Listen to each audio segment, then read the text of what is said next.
हे लोकं आखून ठेवत असतात आणि त्यांच्यात भरपूर चर्चा चालली असते, की नाही बाबा यंदा आपला कौसा हं, हं. तिकडेच आहे. हं. तर एवढा प्रतिसाद छान तुमच्या बाजूने का? कारण की आज आपल्या प्रभागामध्ये ज्या काही विकासाची कामं झालेली आहेत, त्याची आपण दखल घेतली तर आपल्याला लक्षात येईल, की आंबेवाडी प्रभागामध्ये कमरेपर्यंत पाणी भरलेलं आपण पाहिलेलं हो, आहे. हो. त्याच गोष्टीची आपली तरतूद झालेली आहे, की ते पाणी आता भरणार नाही याची आम्ही हमी देऊ शकतो. यासाठी कलवटं, आर-सी-सी नाले यांची योजना झालेली आहे आणि त्याच्यामुळे ते पाणी भरणार नाही याची सुद्धा आपण हमी दिलेली आहे.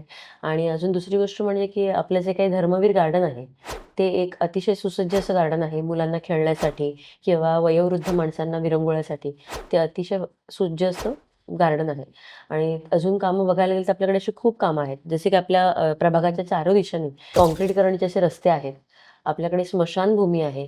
वैकुंठधाम म्हणून स्मशानभूमी आहे आणि ती अशी एक सुसज्ज स्मशानभूमी आहे, जी अख्ख्या ठाण्यामध्ये आपल्याला पाहायला भेटणार नाही अशी, की जिकडे प्रदूषण लोकांना त्याचा त्रास होऊ नये म्हणून चिमण्या बसवल्या गेलेल्या आहेत.